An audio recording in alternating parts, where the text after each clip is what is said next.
As you've heard eloquently from Orville this morning, I think this topic is a spiritual topic. I earn a living talking about giving as a fundraiser at the Y, but I think it's a different conversation here. I think it is very much a part of our faith and our journey with Jesus.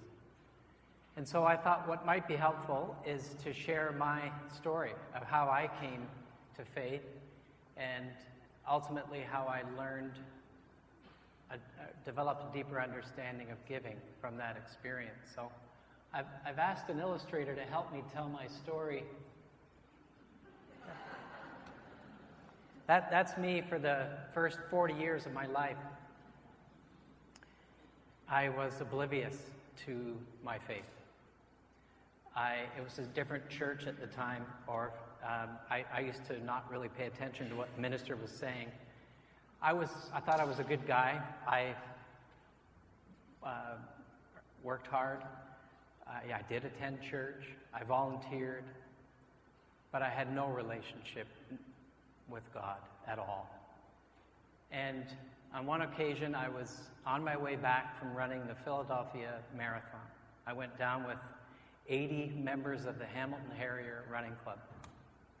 And the morning we returned on a bus, we had a big snowstorm. Clearly, God wanted to contain me in this moment. It took us 24 hours to, not quite yet, it took us 24 hours to return that day. I sat next to a fellow that asked me some questions that I couldn't answer. He was very graceful, gentle. I just couldn't answer what he was asking me. He was asking me, what did I believe? And at the time, I was volunteering at the church. This is East Plains United Church, and actually moving into a position of leadership at the church. And not being able to answer the question, what do you believe, was a very convicting moment for me. He invited me to a Bible study, and it is incredibly ironic. The origins of the YMCA are a Bible study. George Williams, 1844. So here I am at the YMCA learning about God through a Bible study. And in fact, it was Paul Henderson's ministry, the famous hockey player. It's called Leadership Impact Group. It's a nice, gentle, soft name, but it's a Bible study for men. And I started going to this group. I think we can go to Curious Bryan at this point, thinking that I need to know who Jesus was and is. And I went through a process. Each week we memorized scripture. One of the other great traditions was we would share something kind.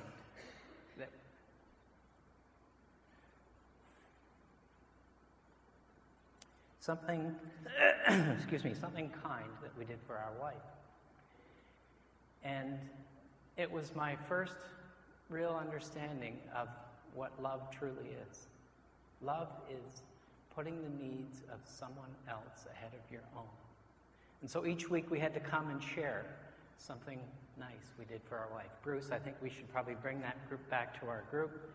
I'm sure my wife would like that. But it really helped me. I'll give you an example of one of the experiences that one of my colleagues shared. His name was Bill, and he came one morning and said, my wife and I constantly fight over where our car is parked in the driveway. We have a single driveway. And invariably, the person that has to leave first in the morning, their car is behind the other. And so on one occasion, he knew his wife was leaving ahead of him. He knew that he would be sound asleep. She left very early. So after she went to bed, he moved the cars. That's love. Putting the needs of someone else ahead of your own. So it was an experience, this Bible study of, I call it sort of three phases.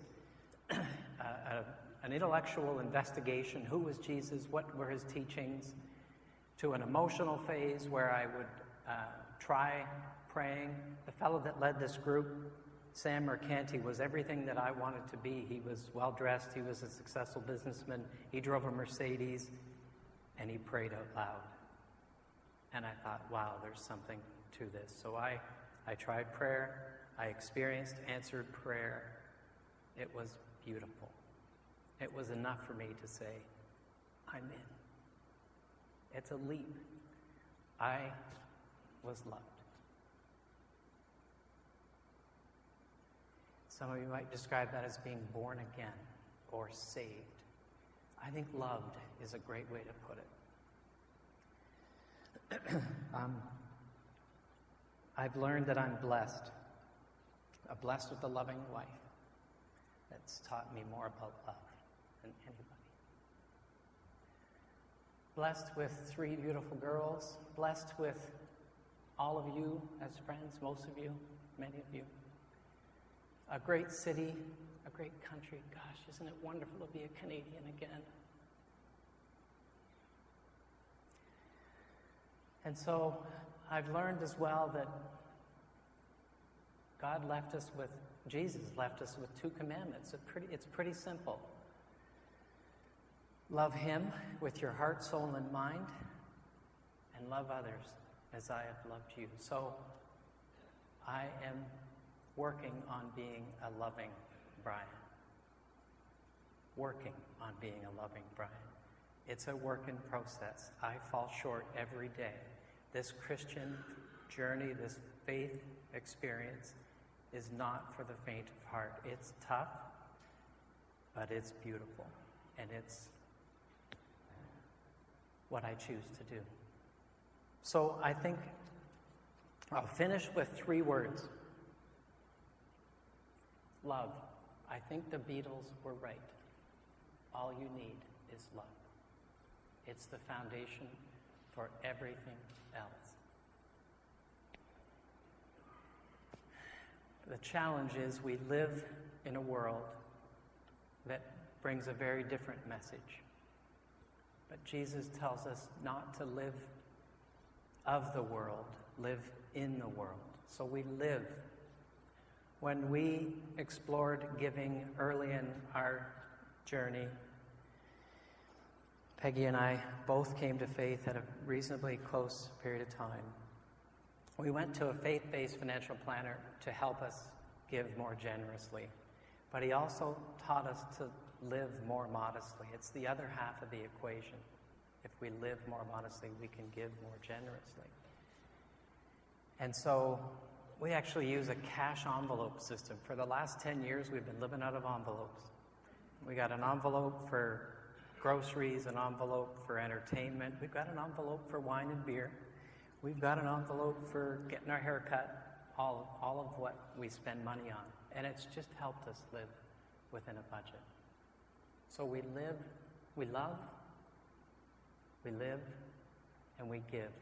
As Orville shared again so well, this is an intensely personal decision for you to make.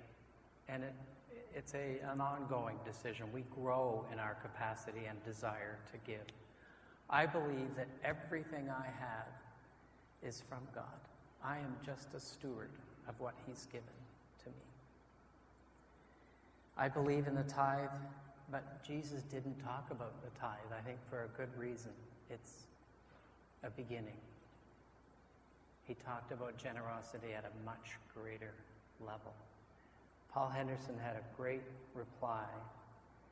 And somebody asked him, and many of you have heard this question before, do I give 10% of my gross income or 10% of my net income? And his reply was, do you want your whole life blessed or your net life blessed?